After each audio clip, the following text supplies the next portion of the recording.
Vidhammer Fantasy. Welcome back to Vidhammer. I'm Spudlow, bringing you another Vidhammer battle report. This time I'm taking my Skaven Crucible 3 list up against Steve's list with the new Dwarf army book, and he's gone with a flyer-heavy build this time, and some in-your-face dwarves, which made life not so easy for me. Our scenario is a battle line. It's at 2,500 points. We rolled for some random terrain pieces, and here's what we came up with. The lower right is a Temple of Skulls. That's the actual hill that's down there. The skull on the right, however, is actually a sinister statue.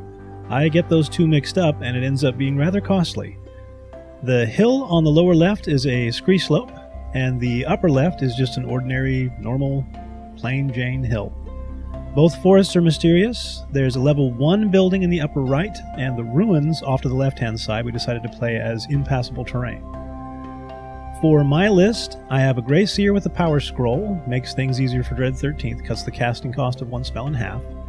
Warlock Engineer level 2 that has a Dispel Scroll, and another Engineer that's level 1 with a Doom Rocket and a Warp Energy Condenser. He's just the mobile artillery guy. Then my Warlord on a Rat Ogre Bonebreaker. He has the Sword of Anti-Heroes, so +1 strength and toughness for all characters in base contact with the unit. Then the Talisman of Preservation for the 4+ ward save. I also give him a shield, taking his armor save down to a 2+, so he's got a 2+, 4+. Then I have my Chieftain BSB for the rerollable Panic and Break tests, and he's got Skaven Brew, but that doesn't actually turn out being very important. Unit-wise, I've got my big block 43 Slaves, 37 Storm Vermin with full command. They have the Banner of Eternal Flame and a Warped Fire Thrower. Then 2 units of 25 Clan Rats with shields and full command. 2 Warp Lightning Cannons, my Hell Pit, aptly named as Sweet Lovin', and 6 Gutter Runners with slings and poison attacks to hunt down the war machines.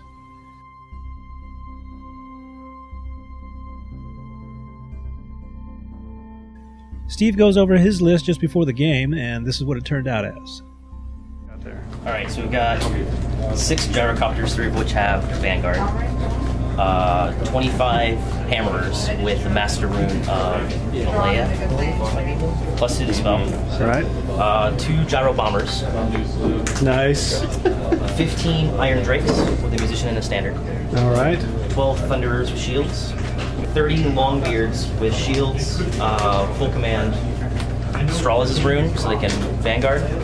Nice. And Rune of Sanctuary 1, which is just, it's magic resistance 1. And then we have the BSB with Strawless' rune and the Master of Grungy, so any unit, whatever unit he joins is going to get Vanguard. And then we have the Little Runesmith with a shield, a Rune of Stone, and Spellbreaking 1, so he can scroll essentially. Yeah. So he's got a 2+ armor save, and he can hand weapon shield with the 2+ armor save, and then Spellbreaker. Nice. And then this Runesmith is my general. So he's got the Rune of Stone, Rune of Warding, Spellbreaking 1, and Rune of Furnace. So that gives him a 2+ armor save. Against flaming attacks? Wait, he's got a 2+ armor save, a 2+ ward save versus flaming attacks, and then a 6+ ward save every other time. Steve wins the board edge roll and chooses to set up on the left side. We have to roll for the reserves, and he comes up with only 2 of his non-vanguarding gyrocopters being held in reserve. Everything else starts on the board.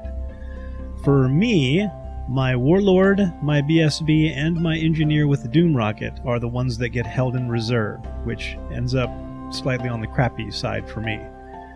We do our deployment. He sets up a lot of gyrocopters out there. He gets his dwarves right up on the line because he has a significant number of Vanguard units he's going to be able to take. So he gets across the field very quickly with some gyrocopters that Vanguard, and with his core troops, his unit troops that are going to Vanguard as well. For me, I try to set up back away from the line a little bit, since my Warlord and my BSB didn't start on the board. And unfortunately, I end up camped around the skull, which I thought was the Temple of Skulls, but it turns out being the Sinister Statue. So on the first turn, that thing ends up frying me. I should have been way away from that thing if I'd been paying attention to what it was. It's got a 6-inch range and it does some bad stuff, especially with my Noblar right next to it. Keep your eye on that guy. That turns out being very fun. Other start of game elements, my Grey Seer gets 2 Warpstone tokens, and the BSB, of course, being off the board, so there's no Skaven brew. He just pours it on the ground. Oh well. Steve manages to hold on to the first turn, and I go ahead and roll for my spells. Both of my engineers get Warp Lightning, and the level 2 gets Scorch as well. Then my Grey Seer gets Crack's Call, Death Frenzy, Wither, and the Dreaded 13th. Vanguard moves put all of his dwarves up in my grill, and I'm like, oh crap, this is not good. For me to be already trying to move my crap around to deal with stuff, and he's got the anvil coming in on top of my sack. So we kick off the first turn. One gyrocopter actually moves over the storm vermin, and at the end of the movement phase is when you do the bomb drops for all the gyrocopters and the gyro bombers. So the gyrocopter drops the bomb on the storm vermin, and of course it misfires and takes a wound. Yay! There's no magic for the dwarves. We go over to shooting. One copter hits its steam breath weapon on the storm vermin and gets 2. Then we have some steam on the gutter runners that were trying to do their little flank shot thing. They take 3 wounds, fail the panic test, and run. But at least I guess they got 1 gyrocopter out of the way. But points-wise, that is not an even matchup. Oh well. Lower gyro bomber shoots its clatter gun at the doom wheel with no effect. Then the Iron Drakes shoot their shots into the storm vermin and do 6. Those Iron Drakes end up doing quite well pretty much the entire game. I hate those things now. Until I start playing dwarves, then I'll love them. Over to my side, I do a bunch of charges on the gyrocopters and the bombers. He flees with all of them. I do a couple of multiple charges, try to get them popping across things, but it doesn't matter because if he flees through his infantry troop units, they're all stubborn because he has the banner that makes you stubborn, all units stubborn within 12 inches. So he doesn't have to worry about it, he just shrugs it off. He has the bomber, however, stand and shoot with its gun. It doesn't manage to do any wounds, but I also don't make it into combat, so great. You know, all the others, he's fled, and I don't actually make the distances. Great. The Doom Wheel aims at one bomber and rolls enough distance to make it to it, and I thought that if you rolled enough distance to make it to it, it counted as a charge for all purposes, but it doesn't. You don't get to make a charge reaction, so it shouldn't have been able to run away, but that was my fault.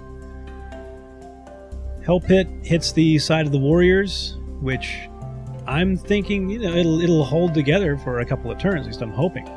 Then I try to move the Rat Dart up. He's actually able to march. I try to move it up to block that side of the Hell Pit, but I just don't have enough room to wheel and get myself out there and try to redirect it. It just doesn't happen. In the magic phase, we have to do our terrain effects, and the I-beams kill my Lucky Noblar and my Warp Fire Thrower, and it also takes out a Clan Rat and a Storm Vermin and 3 slaves. Then the Haunted Mansion kills off 1 single Iron Drake. As a late movement, he actually lets me bring my characters onto the board. This is very nice for that. Since basically terrain effects were late anyway, they should have been at the start of the turn, not at magic phase. But most of my units, all of my infantry units, have actually already charged and failed. And I wasn't sure if you could join a unit that has actually failed to charge, so we just said, nah, don't worry about it. But I looked through the book and didn't find anything prohibiting it. So if you happen to know if it's in the errata or somewhere else, let me know. So we actually start our magic phase. It's 10 versus 6. I use the first 3 for Warp Lightning on the upper right gyrocopter for 2 wounds, not enough to kill it off though. Then 2 more for Warp Lightning on the central wounded gyrocopter, and that one dies. Then I use the last 5 plus a Warpstone token and go for Dreaded 13th on the Iron Drakes. I get enough for it to go off, but not Irresistible Forced, and he uses a Dispel Rune on it. Then for shooting, I decide to go ahead and cap off the Doom Rocket at the Hammerers, and I was totally thinking to myself when I moved my engineer on the board, okay, I'll try to get myself to statistically a really good position, and I know like the statistical median for 3 dice is like, halfway between 10 and 11. 10 and a half is your average. So I'll just put myself right at like 11 inches. That'll be perfect. No, because you can't roll less than 4 dice. And of course, I remember that right as I'm shooting off the Doom Rocket. I'm like, yeah, you can't roll less than 4, so I have to roll at least 4. And I roll 4 dice and it ends up being, you know, exactly 14 inches for the center. I think 15 maybe. And yeah, just enough to just clip the edge of the hammers rather than be like a perfect dead-on shot. Oh well. Doomwheel gets a strength 6 for its bolts, and it's right up in the grill of that little copter get-together, whatever you want to call it. I guess think they're shooting for the next Apocalypse Now, you know, Revenge of the Apocalypse or whatever. The first bolt manages to kill off the first gyrocopter. Second bolt kills another one, and then the last one actually puts 2 wounds on the bomber. I was like, oh, that thing was going to go 3 for 3. That would have been awesome. Then I go for my warp lightning cannons, and following with my, you know, previous history, the first one blows up. Then the second one shoots for that double shot across the gyrocopter and gyrobomber, and it gets strength 4, and it fails to wound. Those things are just tough. They're I believe toughness 5 with 3 wounds and an armor save of 4+. This is just nasty for the points cost. Those things are definitely difficult to kill. But then I do a late rally for the gutter runners, and they actually pass, turn around, and stay where they are. Don't come out of your hiding place. You will die. Then over to combat, the Hell Pit manages 6 impact hits. They all wound. Then he decides to feed. He manages taking out 3 of them. He takes 2 wounds in return, and then he does 1 more with his stomp. You know, he wins by a lot, but the dwarves are stubborn. So he doesn't have to worry about it. Just like, yeah, whatever. We're just chilling out here for a little while longer. The Hammerers decide to go ahead and join in on the Hell Pit combat, dragging the giant rats along in with them. One gyrobomber continues to flee. There's a copter that flies over the storm vermin, decides to drop a bomb, which misfires, and it actually takes a wound. Then the actual gyro bomber goes over the slaves to drop the grudge bomb, and I'm like, yes, is it the big template? And there's a 50% chance of going to the small template, and it misfires. So apparently my luck with the artillery die is rubbing off. It's nice to see. Then we head over to shooting, and the steamer decides to light up the slaves for 15 wounds. Panic test, and we pass. It's just like a full shot right into slave land. At least it's slaves, and I don't really care that much about them. Then the Iron Drakes hit the Storm Vermin for another 5. They're just whittling those guys down. On to combat, the giant rats actually put a wound on the Dwarf General. And I'm like, yay, good job, guys. Hell Pit flails the fists, and I decide to split the attacks between the BSB and the Thane. And in retrospect, if I had just thrown all of them into the BSB, I might have stood a chance at this game. But as it is, the BSB, he takes 3 wounds, he saves them all. And then I actually kill off the Thane. The Hammers and Warriors manage to finish off the wounds for the Hell Pit and overrun. And he overruns just far enough so that I can pick a spot 3 inches away from where the Hell Pit died and still be 1 inch away from the Hammerers. So it's just enough room. And of course, I take the die, I rub it on Robbie's shoulder to get the luck, and I get a 6. He stands back up. Hell Pit is back in action with 4 wounds. Yeah. Back to my side. Storm Vermin go ahead and charge the Iron Drakes. They stand and shoot and get 5 more wounds. I'm like, oh, he's just whittling me down. I'm thinking if I can get into combat, I can actually do something. But that turns out not actually working all so well for me either. Have to read the fine print on the new dwarves, as it were. There's several charges on the copters, and I'm like chain fleeing this poor bastard all over the place, but it doesn't matter. He ends up in a place where I can't get to him. Warlord, I have go ahead and charge into the Hammerers by himself. I'm like, just charge in there, see what you can do. I just want to get this bastard into combat. And I'm thinking, looking at things and realizing this is not going to go well for me the way it is. I got to do something and, you know, take a risk, see if I can kill off some important people. Hell Pit charges the rear of the Hammerers to try to help out with that whole idea.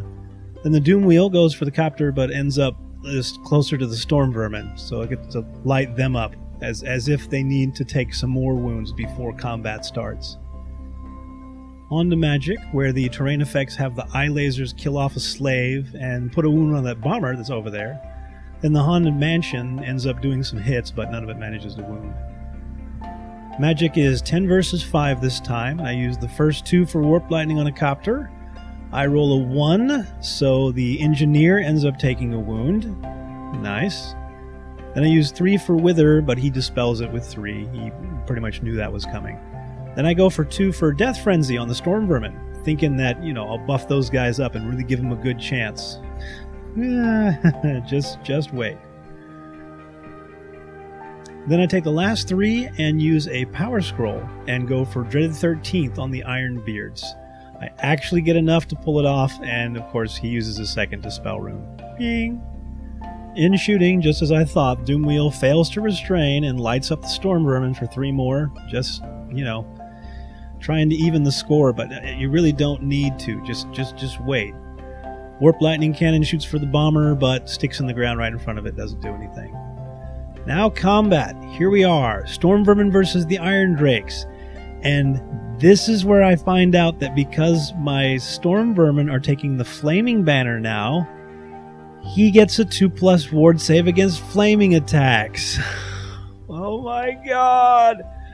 I do 1 wound. With like all of my hits and all of my actual wounds, he just saves everything. Oh god. And I used to take the Razor Standard with these guys for such a long time, but there's so many different, you know, big blocks of troops out there that have regen, and I'm like, oh, I don't want to go up against the Vampire Counts or any of the bad stuff that has regen. So I did the Flaming Banner, and that's fine. It's just you can't go up against certain things like Iron Drakes. So there we go. I lose a bunch of Storm Vermin. I lose the combat by 5. I run and get cut down. Yeah. The Hell Pit manages to do 1 impact wound in the other combat. My Warlord kills off a couple of guys. Bonebreaker kills a couple of guys. Then the Warlord takes 3 wounds altogether. It's like, yay! Hold on! Yeah, buckle down. Those are some heavy hits, but he stayed alive. Then Thunderstomp does like 5 more, but then the hammers kill off the Abomination. And which is good because Thunderstomp is now ASL. So I always keep thinking it's at the end of combat. It's not. It's always strikes last. So you're at the same time as the Great Weapons go. So he actually managed to do some wounds and help win the combat, which is nice.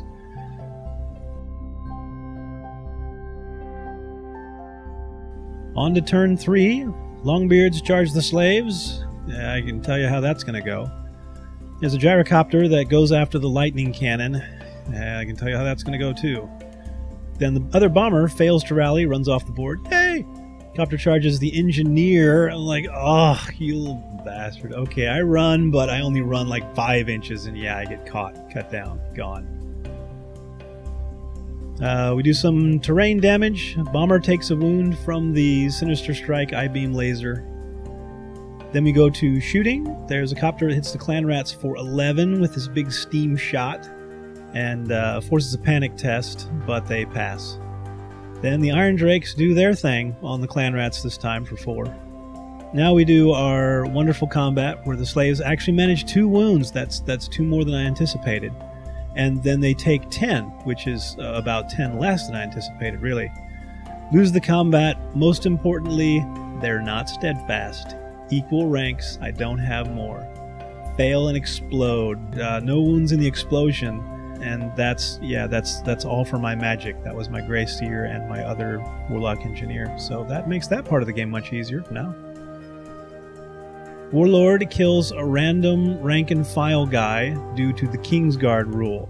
I actually issued a challenge. I'm like, yeah, I can take out the characters on this one. I issued, maybe keep myself alive because the rest of the unit won't be able to attack me. Because I took 3 wounds last time, I take 1 more, I'm dead.